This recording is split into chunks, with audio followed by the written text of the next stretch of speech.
Bonjour, bienvenue dans Lex Inside. Au programme de ce numéro, on va parler bore-out, jurimétrie et enjeux d'organisation dans les cabinets d'avocats.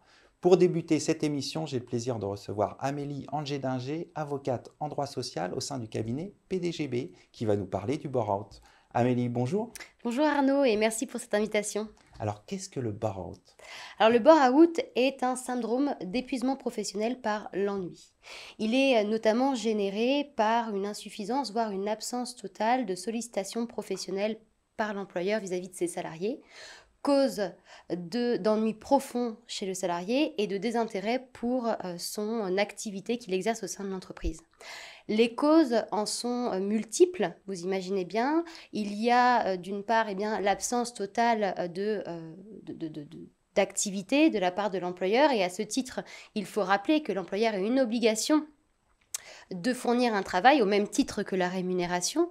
Il y a également une activité ennuyeuse, peu rythmée, rébarbatif, qui peut être à l'origine aussi également d'un désintérêt pour le salarié. Également une surqualification. Si on prend l'exemple d'un salarié qui a des compétences, qui a été embauché pour ses compétences et qui a une activité beaucoup moindre, avec moins de responsabilités, eh bien ça peut engendrer un désintérêt. Mais également une mise à l'écart, un isolement, voire une absence de reconnaissance de la part de son employeur, qui peut engendrer également chez lui un sentiment d'inutilité, de démotivation qui serait à l'origine justement de ce bore-out. Alors la tendance est d'opposer ce bore-out à une notion que l'on connaît un peu plus, la notion de burn-out, et qui est aussi un syndrome d'épuisement professionnel. Mais en réalité, les conséquences pour le salarié sont les mêmes, tant sur le plan psychique que physique. Alors, on connaît mieux maintenant le bore-out, mais est-ce que c'est un phénomène récent? Alors, le syndrome en tant que tel de bore-out est une notion qui est bien connue dans la famille des risques dites psychosociaux, qui est connue au sein des sociétés et des entreprises par l'employeur. Mais ce qu'on a constaté, c'est que récemment, on va avoir le bore-out qui va être mobilisé dans le cadre des contentieux générés par le salarié, mais aussi par l'employeur. Alors, est-ce que la responsabilité de l'entreprise peut-elle être engagée pour un salarié qui s'estime victime, en état de bore-out? Je commencerai par rappeler une obligation essentielle de l'employeur, celle de l'obligation d'assurer la sécurité de ses salariés et notamment la santé mentale de ses salariés. Et à ce titre, l'employeur est tenu de prendre toutes les mesures nécessaires pour pouvoir préserver la santé mentale de ses salariés. Et lorsqu'il ne le fait pas, c'est à ce moment-là qu'il va pouvoir voir engager sa responsabilité. Alors sur deux plans. D'une part, sur le plan prud'homal, où le salarié va pouvoir demander des dommages et intérêts pour manquement à l'obligation de santé de son salarié, mais également il va pouvoir demander, solliciter la résiliation judiciaire de son contrat de travail ou une prise d'acte de son contrat de travail au tort exclusif de l'employeur, qui va avoir les mêmes conséquences que le licenciement abusif, et également, et c'est la tendance un peu jurisprudentielle, mobiliser le bore-out pour reconnaître une situation de harcèlement moral à l'égard de ce salarié, qui peut conduire à des conséquences à la fois sur le plan civil, avec évidemment des dommages et intérêts, mais ça peut aller jusqu'à la nullité du licenciement, voire la réintégration du salarié et l'indemnité d'éviction à cet égard. Mais il ne faut pas oublier aussi qu'il y a un autre pan sur ce plan-là, c'est le pan pénal, où l'employeur peut engager également sa responsabilité sur le plan pénal. Et puis il y a un deuxième plan qu'il ne faut pas oublier et qu'il faut vraiment prendre en considération du côté employeur, c'est le plan de la sécurité sociale. Pourquoi? Parce que depuis une loi du 17 août 2015, les législateurs ont voulu faciliter, j'ai envie de dire plutôt, la reconnaissance de tous ces risques psychosociaux en maladie professionnelle. À partir du moment, évidemment, où le bore-out est en lien avec les conditions de travail du salarié, le salarié également a une incapacité permanente de plus de 25% et que la commission un comité régional des reconnaissances de maladies professionnelles soit saisi. Et lorsque le burn-out, les risques psychosociaux sont reconnus comme maladie professionnelle, ça a de lourdes conséquences pour l'employeur. D'une part, il y a une augmentation des cotisations à TMP, donc un impact sur la tarification à cet égard, et également, ça peut avoir un impact sur le contentieux de la faute inexcusable, où le salarié, dans le cadre de ce contentieux, va pouvoir solliciter la réparation des préjudices subis. Il y a plusieurs postes qui peuvent être réparés et donner lieu dommages et intérêts à cet égard. Alors pour éviter justement que sa responsabilité soit engagée comme vous venez de l'indiquer, comment l'entreprise doit-elle réagir? J'ai envie de dire en amont. Il faut absolument prendre ces dispositions avant même que le risque ne se réalise. Et pour ce faire, l'employeur a la possibilité de s'appuyer sur divers acteurs, notamment la médecine du travail qui va avoir un rôle central dans la mise en place de procédures de prévention des risques psychosociaux de manière générale, non pas que pour le burn-out, mais qui va être également là pour pouvoir diagnostiquer ces syndromes et d'alerter l'employeur à cet égard. Il ne faut pas non plus oublier un pan, c'est le plan RH, où l'employeur a tout intérêt à mettre en place des formations sur les risques psychosociaux, également prendre en considération ces risques psychosociaux, d'une part, dans les entretiens professionnels, poser les bonnes questions pour pouvoir diagnostiquer également ce risque de burn-out, et puis enfin, et une obligation à cet égard de l'employeur, mettre à jour régulièrement son document unique d'évaluation des risques professionnels. Donc vraiment, l'employeur a un rôle majeur à jouer dans la préservation de la santé mentale de l'employeur et dans les risques psychosociaux. Merci Amélie d'être passée sur le plateau de Lex Inside.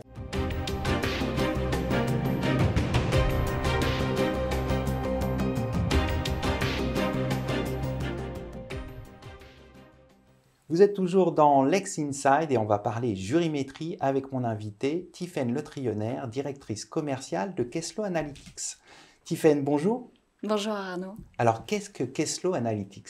Kesslo Analytics, c'est une start-up dans le domaine de la legal tech.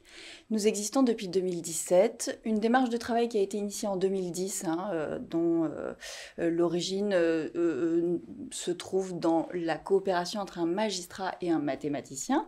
Notre président Jacques Lévy-Véel est fondateur de la maison et il est polytechnicien. À l'époque, il était chercheur à l'INRIA. Le droit et l'intelligence artificielle, c'est à la faveur ou la défaveur d'un contentieux personnel qu'il s'est engagé sur cette voie de travail, sur l'aléa juridique. Et aujourd'hui, nous proposons des solutions qui permettent de quantifier le risque juridique. Donc, soit sur des aspects liés à l'entrée en voie de condamnation, soit sur des aspects ou sur des aspects liés au montant anticipable d'issue d'un contentieux. Voilà, donc ce sont des outils d'aide à la décision, de choix d'une stratégie, évidemment de recours à une voie amiable de résolution d'un contentieux. Donc vous proposez une solution de quantification du risque juridique. Concrètement, ça veut dire quoi? Eh bien, ça signifie que lorsque vous anticipez un contentieux, que vous soyez avocat, que vous soyez le justiciable, que vous soyez un tiers de confiance un peu plus largement, potentiellement le conseil assureur ou le conseil juridique d'une partie, eh bien, d'expérience, vous sentez un peu comment le dossier peut évoluer si vous entrez en voie de condamnation, si vous entrez en voie contentieuse, si vous aimeriez savoir potentiellement s'il est pertinent de faire appel ou non, quelle est la somme que vous devez provisionner dans votre dossier en droit social. Et nous donnons la possibilité à nos clients d'identifier les issues possibles de leur dossier. Et donc, à l'avance, de choisir la bonne stratégie, ou bien de provisionner le bon montant, ou bien justement de proposer à la partie adverse un terrain d'entente circonstancié, objectif, étayé, et puis tout ça évidemment avec une espèce de rapport que vous obtenez dans chacune des requêtes que vous effectuez dans l'outil. Quels sont les domaines qui sont concernés par votre solution? Plusieurs domaines.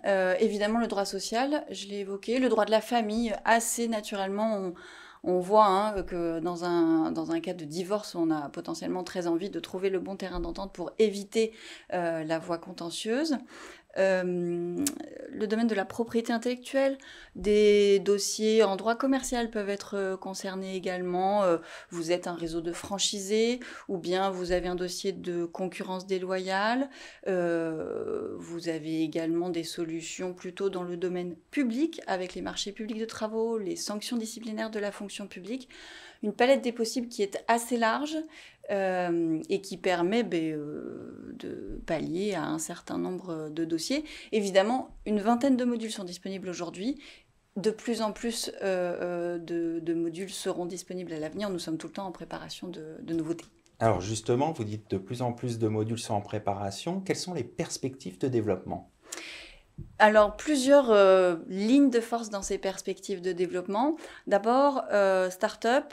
Nous avons déjà effectué une levée de fonds il y a quelques mois. Une nouvelle levée de fonds est en préparation pour la fin de l'année. Cette levée de fonds permettra des développements dans plusieurs registres, produits, mais aussi d'élargir notre spectre au niveau européen, voire un peu plus large. Au rayon des perspectives d'avenir, nous avons aussi une modalité de création des nouveaux modules qui s'appelle le co-développement. Le co-développement, C'est quoi ? Nous nous appuyons pour la création d'un nouveau module sur l'expertise d'une structure, qu'elle soit un autre cabinet d'avocats qui veut mettre en avant sa légitimité sur un domaine du droit bien spécifique, ou bien une entreprise qui a des tas de données disponibles dans son historique mais ne sait pas vraiment quoi en faire, aimerait les faire parler et capitaliser sur cette ressource, ou automatiser la rédaction de ces documents producteurs de valeur en interne ou vers l'externe. Et puis, potentiellement, c'est aussi un recours que peuvent solliciter des entreprises qui auraient vraiment envie de se donner un temps d'avance en jouant la carte de l'intelligence artificielle. Un co-développement, donc c'est une coopération à la création d'un nouveau module. Donc des cabinets d'avocats assez nombreux ont déjà eu recours à nos solutions. On pense à Vogel et Vogel, on pense à De Gaulle Fleurance et Associés, ou alors des entreprises comme SVP par exemple, nous ont sollicité pour travailler des modules pour eux. Eh bien, on va suivre tout ça avec intérêt, Tiffaine, et notamment la prochaine levée de fonds. Donc, merci d'être passé sur notre plateau. Merci à vous. Merci Arnaud.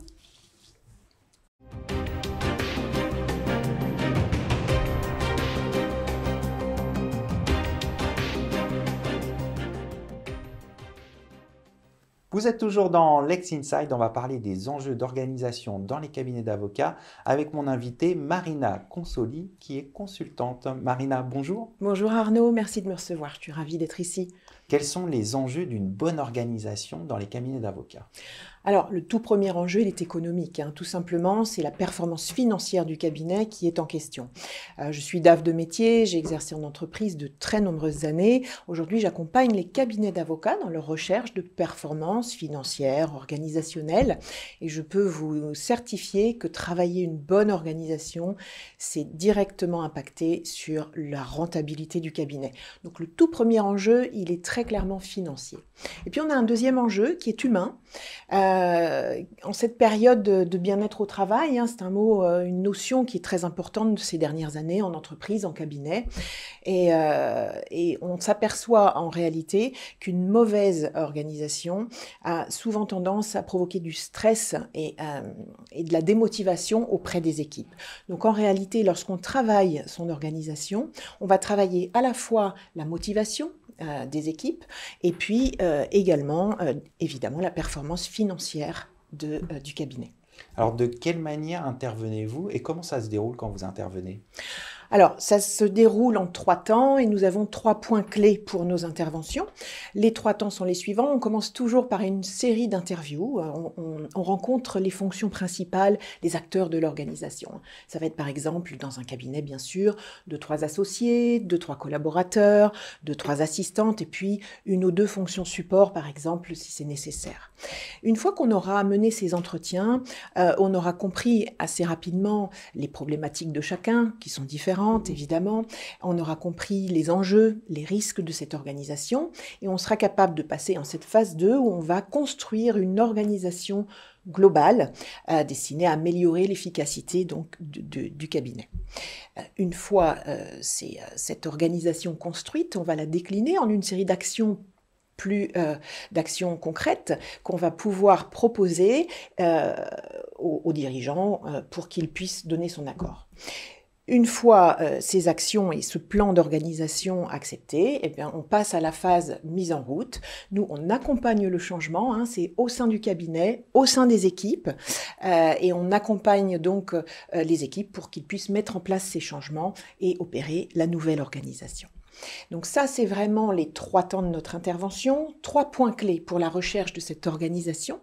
Le premier, c'est que c'est 100% sur mesure.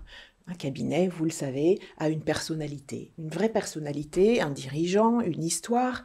Donc, on colle toujours à ça, toujours. En deuxième lieu, on trouve toujours une solution d'organisation globale. On ne pose pas des rustines au fil des problèmes que l'on va croiser. Ce qui est très important, c'est de travailler sur l'efficience globale du cabinet et donc une organisation cohérente globale. Et puis, le troisième point très important, c'est qu'on raisonne toujours à ressources égales. J'entends ressources humaines. Ce serait facile de dire, bon, vous êtes débordés, recrutez 2 secrétaires et tout ira mieux. En réalité, c'est pas ce qu'on attend de nous, et puis surtout, ce ne serait sûrement pas efficace.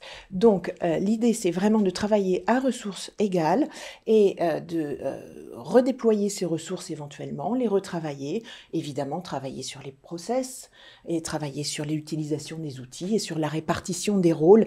C'est ce qui va faire qu'à ressources égales, on va réussir à être beaucoup plus efficient. Donc voilà nos points clés et notre déroulé de mission. En définitive, quels sont les points clés pour réussir ? Alors pour réussir, déjà côté cabinet, il faut qu'il y ait une réelle volonté chez les associés d'opérer le changement et de faire avancer l'organisation. Côté cabinet également, il faut des équipes qui aient un sentiment d'appartenance. Ça c'est très important. On ne parle pas de motivation. Très souvent on a face à nous des équipes qui sont démotivées justement par cette désorganisation, mais qui en réalité sont tellement attachées au cabinet, qui ont envie que ça marche, et ça évidemment pour nous c'est très précieux. Ça, ce sont on va dire les 2 conditions en cabinet. On a également, je vais dire, côté consultant de notre côté à nous. Je pense que la plus grande clé de réussite, c'est une capacité à embarquer avec nous l'équipage dans ce navire de la réorganisation qu'on va imaginer, qu'on a très clairement en tête, qui peut être un peu moins lisible pour l'ensemble des équipes. Donc l'idée, c'est de les aider à se projeter, à les emmener avec nous et à emporter l'intérêt et même l'enthousiasme parfois, ce qui est extrêmement agréable. Merci Marina pour votre éclairage. Avec plaisir. Merci beaucoup Arnaud. Merci à toutes et à tous pour votre fidélité et je vous retrouve très bientôt pour un nouveau numéro de Lex Inside.